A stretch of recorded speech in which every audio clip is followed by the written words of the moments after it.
Amoy pa lang siguradong matatakam ka na. Isang paraan ng pagluluto ng isda na patok sa maraming Pinoy, ang tinapa. Hindi magpapahuli ang mga Bulakenyo sa paggawa ng masarap na isdang ito. Dahil dito sa Barangay Pitpitan, may mahigit 5 dekada ng tapahan. Malaki ang naitulong sa amin ang negosyo na to, na itaguyod ko ang pamilya ko na pagtapos sila. Tsaka yung pang-araw-araw namin dito nagmula. Tsaka hindi kami magsasawa na gumawa ng tinapa hanggat may tumatangkilik sa tsayong tapahan. Alamin natin kung paano nga ba ginagawang tinapa ang isda at kung paanong ang small tapahan na ito ay nananatiling kitabol.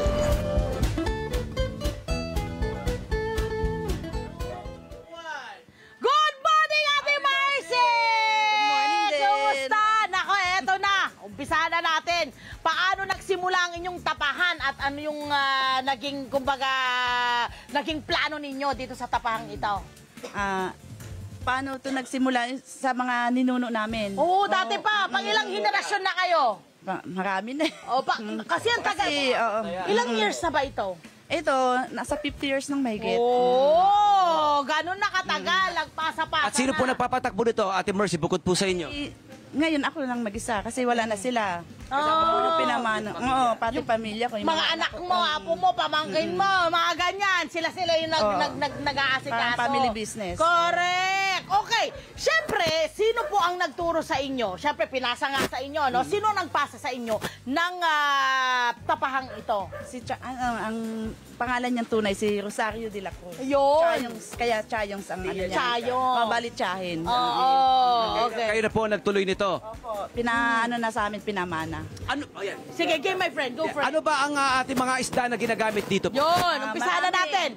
Bangus, may galunggong, Merong bangus, may galunggong. salmon, silinyasi, may tamban. Ano yung pinakamabenta?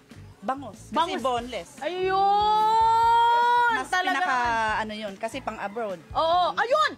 Nabanggit na niya yung abroad. Saan-saan na nakarating ang mga tinapapo ninyo? Marami, hindi ko na maano. Hindi mo na maalam. May America. Okay, paano nyo minimake sure na yung inyong mga produkto ay makakarating dito sa mga bansang ito? Kasi syempre magta-travel pa ho yan eh. Anong ginagawa? Inaano nila, yung naka-vacuum. Sila na mismo, sila na yung nagpapa-vacuum. Hindi na namin, basta niluluto lang namin, ibibigay na sa nila, binibigay namin sa kanila ng yung sariwa talaga.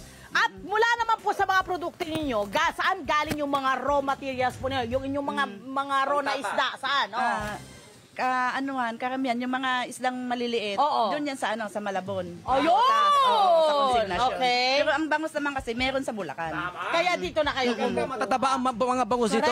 Ate Mercy, gusto ko malaman, ano ba proseso? Halimbawa, pagtapa, pag gusto ko usapang tinapang bangus, ano pong nangyayari sa pag-usap? Lilinisin mo muna. Nililinis. Hugasan mo dito.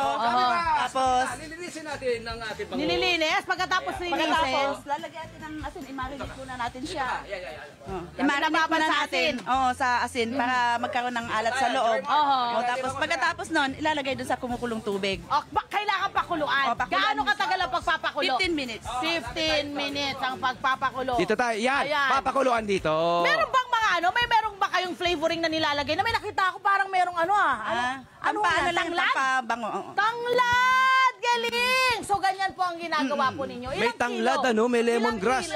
Pwede rin namang pandan kung gusto mo. Ilang kilo maganda yung kadalasan tanglad. ang kaya ng ganitong Dito, lutuan? 6 kilos bawat Lubog. lubog. Yun. Ayun yung bangus, ang lalaki, ano? Oo.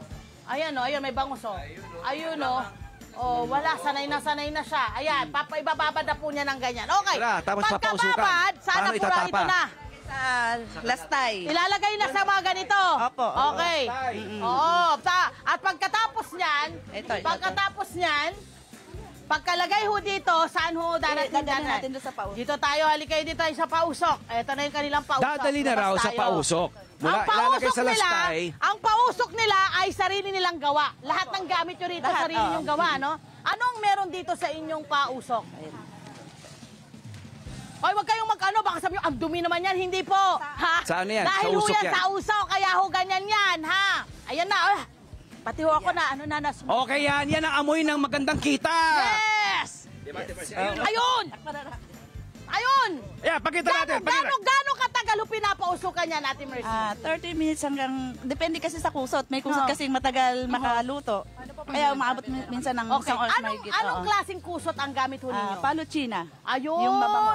Pero, Mabango kasi, mabango. depende sa may iba pa ba kayong kusot na ginagamit? Pagka wala yung mga kahoy. O, sa yan. Minsan santol, ano? Minsan Kasi sampalo. mabango din yan, oo. O, yan. Kasi mabango nga naman ang Correct. kahoy ng santol at ganyan sampalo. lang yan. Nasa ilalim yan yung ano, yung Yung mga baga. kahoy. Oo, Ha, kahoy, nandun sa saka pailalim puso. yan yung mga kahoy. Tapos, lasa Ate Mercy, ilang oras po itong ipapausukan?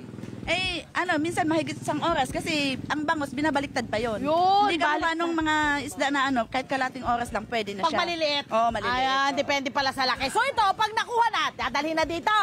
Dinadala na ho dito para ho ito ay packaging na. Ayan, kagaya ng ginagawa ho nila ngayon, tinatanggal na ho nila sa lalagyan. Ayan, tapos nilalagay na po doon. Eto na, Eto na. ready to deliver na po Ready yung to mga deliver. yun, ate. Ate Mercy, dito tayo. Halika, Ate Pakita Mercy, natin. pakita mo Ayan. doon. Yan na po yun.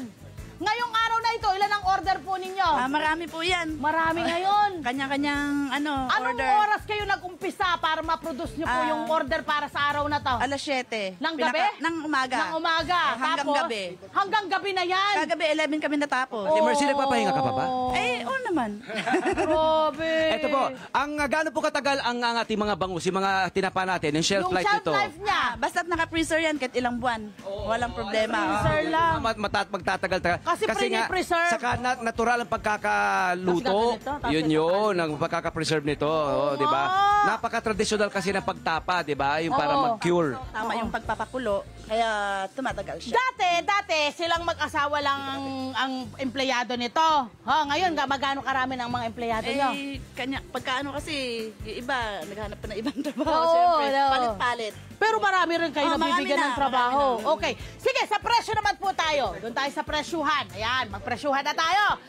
Mula po dito sa ating mga bangus. Magkano po yung ating mga Yung bangus? ganito, 150 sa pagkaganyan, regular size namin. Regular size na yan. Susunod, itong ating pagalunggong. Ng galunggong, 100. Mayroong 7 pieces, tsaka 6 pieces ang isang Depende style. again sa size. O, sa size. Ayan. Eto naman, Si Linyase, 12 pieces, 50 pesos. 50 pesos. Siyempre, alam nyo, ang kagandahan nito, pag dito kayo dumediretso, pag sa kanila po kayo kukuha ng mga produktong ito, mas makakamura, lalo na Opo. kung maramihan ang Oo. bibilhin, no? Kung Reseller. bultuhan. Yan, yun Less naman. 10 pesos bawat ano. Oo. Sikreto ng 50 taon na existence ng tapahan po ninyo. Anong Siyempre, sikreto? yung pagmamahal sa hanap buhay. Oho. Tsaka yung continuity ng ang masarap na lasa. Alam mo, masarap yung kanilang Naka-maintain tinapa. yung ano niya. Oo. yung quality. At syempre yung inyong mga raw, yung inyong mga kala nila kayo, baka mamaya yung binibili nila yung mga hindi sariwang isda. Hindi Hindi, totoo hindi yun, no? totoo yun. Oo. Sariwa! Correct. Kasi delikadong hindi sariwa dahil Oo. pwedeng Hindi mangate. tatagal. No, tsaka hindi pwedeng mangate din yung kakain. Kailangan masiguro po dahil lalo na pagkain yan. Ayan, payo sa mga gustong magnegosyo ng ganitong klaseng tapahan. Basta magsipag lang, tsaka maano sa hanap buhay. Correct. Oo. Oo. Yan ang doon puhunan. Puhunan. Oo. Parang hindi pwedeng ngayon okay ka. Pag Oo. kahirapan na, umaayaw ka na Hindi. agad. Hindi Tiyagaan na pwede. talaga. Dumarating ba sa punto na walang benta? Or talagang wala na? Mabenta na kayo dahil 50 taon na kayo. Talagang hindi naman nasisiro. Ayun ang sagot, hindi na si Zero. Talagang hindi na si Zero. Laging 100% ang balik. Maraming salamat, Ate Mercy at family. Hello po mga Kanet 25. Si Kuya Tony Pet po ito mula sa Love, Tony Pet and Everything. For more Love, Tony Pet and Everything updates, just click on our subscribe button and follow us on our Net25 social media pages at Net25 TV and at Net25 Entertainment Facebook. Magkita-kita po tayo!